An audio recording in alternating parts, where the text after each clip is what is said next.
Friends, welcome to savage point. உங்க ஏஸ்க இன்னைக்கு நாம கூலி படத்தை பத்தினா பல முக்கியமான விஷயங்கள் பார்க்க போறோம். அதுலயும் படத்தை ரொம்ப க்ளோஸ் சர்க்கிள் இருக்கக்கூடிய ஒரு சிலர் மட்டும் பார்த்து அவங்களோட தாட்ஸ் அண்ட் வியூஸ் இப்போ ரீசெண்டா வந்து பாத்தீங்கன்னா உள்ள இருக்கக்கூடிய இன்சைடர்ஸ்க்கு ஷேர் பண்ணிருக்காங்க. அது கொஞ்சம் கொஞ்சமா படத்தை பத்தி நிறைய விஷயங்கள் லீக் ஆகி கசிஞ்சு வெளியே வந்திருக்கு. தென் இது மட்டும் இல்லாம சென்சாருக்கு படத்தை ரெடி பண்றதுக்கான வேலையும் ஸ்டார்ட் பண்ணிட்டாங்க. ஸோ கூடி சீக்கிரம் சென்சாரா ஆகும்போது இதுல ஒரு சில இடங்கள்ல சென்சாருக்கும் போயிருக்கு. இதை பத்தியும் பல விஷயங்கள் இன்னைக்கு இந்த வீடியோல பார்க்க போறோம். ஸோ சென்சாருக்கு போன ஒரு சில இடங்கள்ல இருந்து கிடைச்சிருக்கக்கூடிய லீக்ஸ், இது மாதிரியான பல விஷயங்களை இன்னைக்கு இந்த வீடியோல பார்த்துலாம். இந்த வீடியோவை ஸ்கிப் பண்ணாம ஃபுல்லா பாருங்க. வாங்க நம்ம வீடியோக்குள்ள போகலாம்.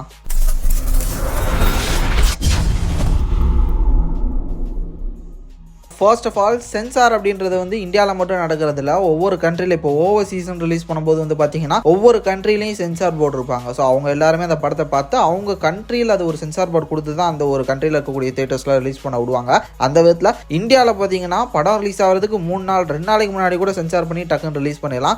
பட் ஃபாரின் அந்த ரூல்ஸை பொறுத்தவரையும் வந்து பார்த்தீங்கன்னா 1 வீக் ஒரு சில நாட்களுக்கு முன்னாடியே வந்து சென்சார் பண்ணி அந்த ஒரு பிரிண்ட்லாம் பப்ளிஷ் ஆனால் தான் அவங்களால அதை வந்து ஸ்க்ரீனிங் பண்ண முடியும். ஸோ இதன் காரணமாக ஓவர்சீஸ் ப்ராஜெக்ட்ஸ்க்கு மட்டும் கொஞ்சம் முடிஞ்ச அளவு முன்னாடி டம்மியான ஓஎஸ்டிலாம் போட்டு முடிஞ்ச அளவு சீக்கிரமாக அவங்க வந்து சென்சார் முடிக்க அமைச்சிருவாங்க. அது முடிச்சதுக்கப்புறம் ஒரிஜினல் ஓஎஸ்டி அந்த ஒரு பேக்ரவுண்ட் ஸ்கோர் இதெல்லாம் போட்டு ஃபைனல் அவுட்புட் கொடுத்துக்குவாங்க. சென்சாருக்கு மட்டும் டம்மி ட்ராக் ஏதாவது போட்டு படத்தை மூலம் அமைச்சிருவாங்க. அந்த விதத்தில் இப்போ யூஎஸ்ஏ இது மாதிரியான ஒரு சில கண்ட்ரீஸில் பார்த்த சென்சார் போர்டு. தென் இது மட்டும் இல்லாமல் படத்தை ரொம்ப க்ளோஸ் சர்க்கிளில் பார்த்த ஆடியன்ஸ், சில பேர் ரோஸ்ட் சர்க்கிளில் பார்த்த ஆடியன்ஸ்னா டேரக்டரோட ஃப்ரெண்ட்ஸ், ப்ரொடக்ஷன் சைடில் இருக்கக்கூடிய ஒரு சிலர் தான் வந்து பார்த்தீங்கன்னா கண்டிப்பாக பார்த்துருப்பாங்க. என்ன சொல்கிறாங்க அப்படின்றத ஃபர்ஸ்ட் பார்க்கலாம்.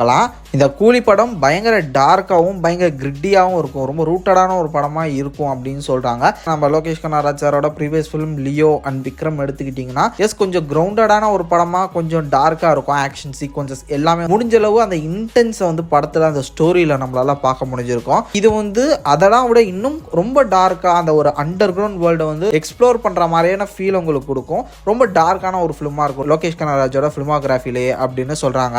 அதுலேயும் முக்கியமாக சூப்பர் ஸ்டார் ரஜினிகாந்த் சாருக்கு தேவையான அவருக்கு இருக்கக்கூடிய அவரோட கமர்ஷியல் படங்களுக்கு சார்ந்த மாதிரியான சீக்வன்சஸ்லாம் வச்சு பக்கா கமர்ஷியல் ஃபிலிம். அதில் லோகேஷ் கனகராஜோட முக்கியமான அந்த சிக்னேச்சர் சீக்வன்சஸ்ன்னு சொல்லுவாங்களா, அது மாதிரி லோகேஷ் கனகராஜோட சிக்னேச்சரும் இருக்குது. பட் இது வந்து ஒரு பக்கா கமர்ஷியல் ஃபிலிம் தான்.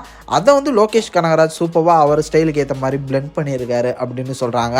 இதுலேயும் முக்கியமாக என்ன சொல்கிறாங்கன்னா, இன்டர்வல் பிளாக் வந்து பட்டாசாக இருக்குது. இதுக்கு முன்னாடி ப்ரீவியஸ் லோகேஷ் கனகராஜோட படங்களில் மோஸ்ட்லி அவரோட நிறைய படங்கள் வந்து பார்த்தீங்கன்னா இன்ட்ரோல் பிளாக்லாம் பயங்கர பீக் மொமெண்ட்டாக இருக்கும். அதில் இந்த படத்தோட இன்ட்ரோல் பிளாக் வந்து ஒரு ஹைலைட்டடான ஒரு இன்ட்ரோல் பிளாக், பியூர் கூஸ் பம்ஸ் அப்படின்னு சொல்கிறாங்க. அல்டிமேட்டான ஒரு இன்ட்ரோல் பிளாக், தியேட்டரில் அது பிளாஸ்ட் அப்படின்னு சொல்கிறாங்க. அந்தளவு தரமான ஒரு இன்ட்ரோல் பிளாக்கை வச்சு படத்தை வந்து ஃபர்ஸ்ட் ஹாஃபில் முடிச்சிருக்காரு அப்படின்னு சொல்கிறாங்க.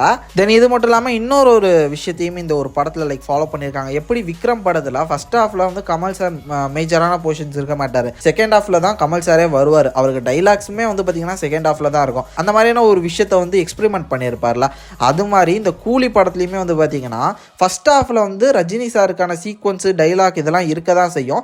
பட் மேஜரான சீக்வன்ஸில் அவருக்கு இந்த மாஸ் எலிவேஷன் அதெல்லாம் இல்லாமல் அவர் ஒரு கேரக்டராக காமிச்சு இன்ட்ரோல் பிளாக்ல அவருக்கு வந்து ஒரு பீக்கான ஹையை செட் பண்ணிட்டு செகண்ட் ஹாஃப் ஃபுல்லாக எப்பயுமே சூப்பர் ஸ்டாருக்குன்னு ஒரு சிக்னேச்சர் இருக்கும்ல, அந்த ஸ்டைலு, ஸ்லோமோ ஷாட்ஸு, அந்த ஒரு பக்கா கமர்ஷியல் ஆங்கிள்ஸ் இதெல்லாம் இருக்கும்ல, பில்டப் ஷாட்ஸ், அதெல்லாம் வந்து பார்த்தீங்கன்னா செகண்ட் ஹாஃபில் மிரட்டிட்டாரு.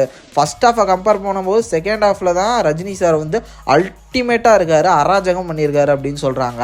நிறைய ஆக்ஷன் சீக்வன்சஸ் வந்து பார்த்தீங்கன்னா சூப்பராக கொரியோகிராஃப் பண்ணியிருக்காங்க. முக்கியமாக மேன்ஷன் கொரியோகிராஃப், அந்த ஒரு மேன்ஷன் ஃபைட்டுன்னு ஒன்று வருது. அந்த ஒரு மேன்ஷன் ஃபைட்டில் வந்து பார்த்தீங்கன்னா கொரியோகிராஃப்லாம் செமையாக பண்ணியிருக்காங்க. அந்த ஒரு ஃபைட்டே அல்டிமேட்டாக ஹைலைட்டடாக தெரியுது அந்த மேன்ஷன் ஹவுஸில் வரக்கூடிய ஃபைட் அப்படின்னு சொல்கிறாங்க. ஆல்ரெடி கிடச்சிருந்த லீக்ஸ் படி வந்து பார்த்தீங்கன்னா இந்த மாதிரி ஸ்ருதிகா ஹாசன் வந்து மேபி ரொம்ப க்ளோஸான ஒரு ஆளாக இருக்கலாம் ரஜினி சாருக்கு அப்படின்ற மாதிரி சொல்லியிருந்தேன். மேக்கிங்லேயும் வந்து பார்த்தீங்கன்னா ஒரு லேடிஸ் மேன்ஷனில் பின்னாடி நிறைய லேடிஸ் இருக்குது, அவங்க முன்னாடி யாருக்கிட்டையோ வந்து சண்டை போடுற மாதிரி ரஜினி சார் சண்டை போடுற மாதிரியான ஒரு சின்ன கிளிப் அந்த மேக்கிங் வீடியோவில் வந்து பார்த்துருப்போம். ஸோ அப்படி பார்க்கும்போது அந்த ஃபைட்டை தான் இதில் மென்ஷன் பண்ணுறாங்களோ அப்படின்னு தோணுது. இல்லைனா இன்னொரு ஃபைட் சீக்வன்ஸ் வந்து பார்த்தீங்கன்னா இப்போ ரீசெண்டாக பவர் ஹவுஸ் அப்படின்னு சொல்லிட்டு ஒரு பாட்டு வந்தது. அதில் அந்த கட்ஸ்லலாம் வந்து பார்த்தீங்கன்னா அதுவுமே லிட்ரலி ஒரு மேன்ஷன் ஆர் அது ஒரு குடோன் மாதிரி இருக்குது, அங்கே ஒரு ஃபைட் நடக்குது. ஸோ அதுவா இல்லை இந்த ஃபைட்டா அப்படின்றது தெரியல. பட் அந்த மேன்ஷன் ஃபைட் அப்படின்னு சொல்லிட்டு ஒன்று மென்ஷன் பண்ணுறாங்க. அது வந்து அல்டிமேட்டாக இருக்குது. இந்த படத்தில் எவ்வளோ ஃபைட் சீக்வன்சஸ் இருந்தாலும் அது செம்மையாக பண்ணியிருக்காரு, ஹைலைட்டடாக இருக்குது அப்படின்னு சொல்கிறாங்க.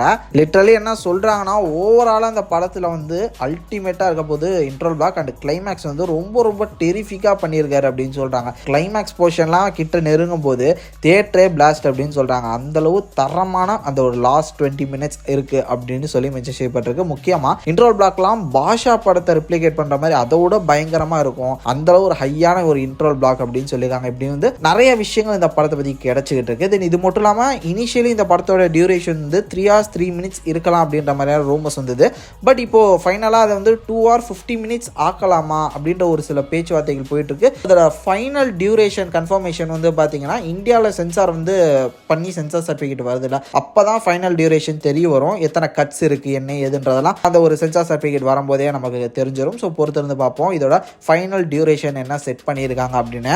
இது போதாதுன்னு கமல் சாரோட வாய்ஸ் ஓவர் இந்த ஒரு படத்தில் இருக்க போகுது அப்படின்னு சொல்லிட்டு வேற வந்து பார்த்தீங்கன்னா டாக்ஸ் போயிட்டு இருக்கு. லோகேஷ் கனகராஜ் சார் வந்து பார்த்தீங்கன்னா கமல் சார்ட்ட இந்த மாதிரி ஒரு வாய்ஸ் ஓவர் கொடுக்கணும் சார் அப்படின்னு சொல்லிட்டு கேட்டிருக்காரு. அவரும் அந்த ஒரு வாய்ஸ் ஓவருக்கு ஓகே சொல்லி இந்த படத்தில் பண்ணியிருக்காரு அப்படின்ற மாதிரி சொல்கிறாங்க. வாய்ஸ் ஓவர் மீன்ஸ் இந்த படம் ஸ்டார்ட் ஆகும்போது இது இப்படி இந்த ஏரியா அந்த மாதிரி அப்படின்னு சொல்லிட்டு எப்போ ஒரு கிராஜுவலான ஒரு வாய்ஸ் ஒன்று வரும்ல படம் ஆரம்பிக்கும் போது, அந்த மாதிரியான ஒரு வாய்ஸாக இது வருதா இல்லை அதில் ஏதாவது எல்சியூ கனெக்ஷனாக இது இருக்குமா இப்படின்ற பல கேள்விகள் இப்போ மறுபடியும் கிளப்பி விட்டுருச்சு. ஏன்னா கமல் சார் இப்படி ஒரு வாய்ஸ் ஓவரில் இன்ட்ரோ ஆகிறாருன்ன போது நிச்சயமாக என்ன வேணால் நடக்கலாம்ல. லைக் லியோலையும் அதே மாதிரியான ஒரு விஷயம் தானே பண்ணாங்க. அப்படி பார்க்கும்போது மேபி பாசிபிலிட்டிஸ் அப்படின்ற மாதிரியான ஒரு விஷயத்தை போட்டு தான் இதை வந்து அந்த ஒரு கியூரியாசிட்டி இன்னும் பில்ட் பண்ணிக்கிட்டே இருக்காங்க.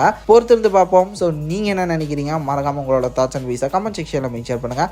சரி ஃப்ரெண்ட்ஸ், இதுமாதிரி தொடர்ந்து நிறைய இன்ட்ரெஸ்டிங்கான வீடியோஸ் பார்க்குறதுக்கு மறக்காம நம்ம சாவிச் பாயிண்ட் சேனலை சப்ஸ்கிரைப் பண்ணி அந்த பெல் ஐகானை ப்ரெஸ் பண்ணிக்கோங்க. அடுத்த ஒரு இன்ட்ரெஸ்டிங்கான வீடியோலாம் நாளைக்கு மீட் பண்ணுறேன். அது வரைக்கும் tata bye bye, take care from A Square.